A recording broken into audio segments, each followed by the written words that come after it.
people flying in and out of airports. Thousands do it every day. But of all the traveling options, seats aboard this plane, known as Extra Airways, are set aside for an exclusive set of passengers. This is year-round for us. Their terminal is a building surrounded by barbed wire in Chicago. It's here where thousands of undocumented people from 6 Midwest states, including Indiana, are processed for deportation twice a week. Like clockwork. After serving time or being arrested in Indiana, Illinois, Wisconsin, Kansas, Kentucky, or Missouri, detainees are sent here, fingerprinted, allowed to withdraw earned commissary money from an ATM, and read their rights. They know the consequence if they come back without the proper documentation. In this room, convicted murderers, child molesters, drug dealers. Jose Luis Garcia Canales of South Bend has drug and gun convictions in Michigan and Indiana. Plus, in 2012, Metro Police arrested him for theft, and in 2007, for possession of marijuana. Despite his record, the father of 6 told us the government should let him stay in the United States because he plans to return to the Hoosier State. If I need to cross the border illegal, I will. So you will come back? Yeah. Marciano Juarez is also going back to Mexico for being involved in a murder in 2007 in Illinois. This is the second time that Juan Cervantes is getting the boot. He was deported in 1992 at 17 years old, accused of attempted murder. This past February, the now 38-year-old, who goes by multiple names, was convicted of distributing cocaine in Wisconsin. Now, you don't know cocaine, you haven't seen cocaine, you haven't sold cocaine? No, that's it. So is this a mistake? Did the government make a mistake? Sí. That's not what his record shows. Immigration and Customs Enforcement says 96% of those facing a flight have lengthy criminal records. Nationwide in 2012, of more than 409,000 people deported, more than half were convicted of felonies and misdemeanors. The majority were drug offenses, followed by sex crimes and homicides. Detainees are outfitted with shackles and handcuffs when it's time to head to the airport. From the detention facility, it is a 15-minute bus ride to O'Hare International, where an airplane is waiting. It costs you, on average, about $8,300 to put each person through this process, money that comes from your federal portion of the taxes you pay. The bill does not include the time served in prison. After one more pat-down, it's time to board Extra Airways. The men will be on the plane for about 2 hours, 45 minutes. When they arrive in Brownsville, Texas, they will get on a bus to the border. How do you know that the folks that are on this plane that left today will not come back in 60 days? Well, there's no guarantee. As with any law enforcement agency, we have to prioritize our resources, and we feel that the best use of that is to focus on the worst of the worst.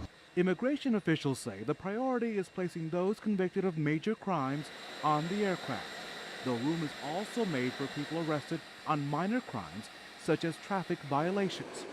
People not put on this plane are sent on regular flights, also ready for takeoff.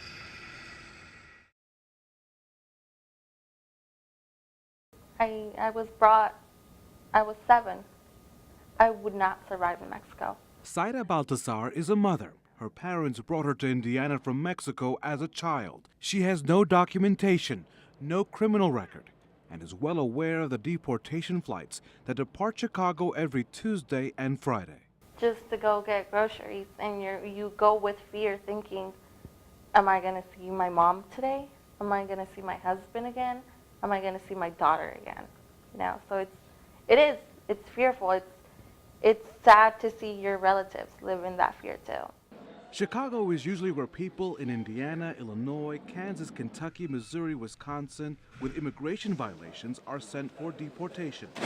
Nationwide in 2012, 409,000 undocumented people were deported via charter and commercial flights. Immigration officials say people convicted of major crimes like murder and drug dealing are likely to find themselves a seat on a flight. You worry about your loved one's safety. So I'm definitely okay with the bad guys being gone.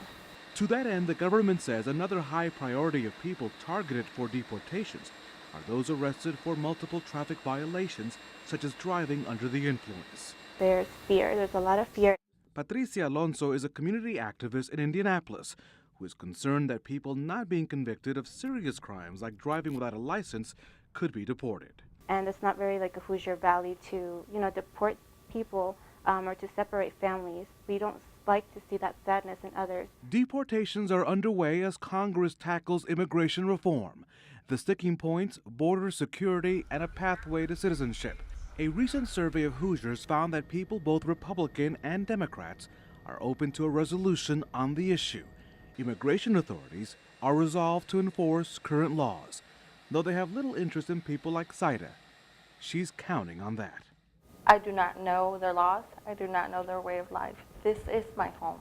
This has been my home. This will be my home. Time. In an emergency, time is the enemy, especially when every second that ticks counts against the police and paramedics making the response. Time is not an option a lot of times. Up until now, first responders in Lawrence did not have a quick or efficient way of communicating with people who speak little or no English. The city is the only one in the state using this mobile translating device. This conversation may be monitored and recorded. Esta conversación va a estar automáticamente grabada. The black box connects first responders to Minnesota-based RTT. The company provides translation services in 180 languages. We have an actual opportunity to understand things at real-time speed, and that makes a difference between life and death. Especially on medical runs involving strokes and heart attacks. Waiting for a translator takes time. Trying to relay from somebody over the telephone, as an example, takes time. We don't have that much time when there is a patient that needs to be transported. We went on patrol with Officer David Gordon. Dispatchers sent him to a crime victim who spoke little English. Turning on his mobile translator, Gordon was able to begin asking questions within a minute. This is Carrie, your Spanish interpreter. How may I assist you? I'm here with Maria. She has a report for a stolen license plate. I'm just going to ask her basic questions to get information for a report. Muy buenas, mi nombre es Carrie. Voy a ser la intérprete. For the first time, Gordon worked a situation where he had no concerns about the language barrier. Get better information. I mean, that's kind of the biggest thing for us. Even subtle things that you can pick up on makes us more effective at our job. 2 weeks ago, during this major apartment fire, the device was also on duty. While firefighters focused on containing the flames, public safety officials used the mobile translator to ease tenants' fears and detail what they could expect next. I'm on scene of a fire right now. Can you let them know that the Red Cross is here to help them? Mi nombre es Silvia, soy la intérprete que les ayudará con la oficial. Estamos en la escena del incendio, la Cruz Roja va a venir a ayudarles. Everybody understand? ¿Me entienden? Okay. Cindy Morris Downs works with immigrant groups. She says at least 90 languages are spoken in Marion County alone. When they're speaking in a language that's foreign to them, it's very difficult, especially in a crisis situation, for them to be able to enunciate what their needs are. It was a no-brainer. We need to be able to communicate with all of our citizens, not just in that emergency situation. And it's in the neighborhoods of Lawrence, where police hope the talking boxes can play a key role in building positive relationships. Have you had any problems while you worked here? ¿Ha tenido algún problema trabajando aquí? No. ¿Qué piensa usted de la policía tener este equipo de máquina que lo dejan hablar con las personas que hablan español durante emergencias? What do you think of these machines that allow the Lawrence Police Department to speak to people during emergencies? Bueno, yo pienso que es un buen programa, se le puede decir. So you think it's a good program? Day or night, no matter the language. Thanks. Thanks for using our services. The goal is to make sure calls for help never get lost in translation.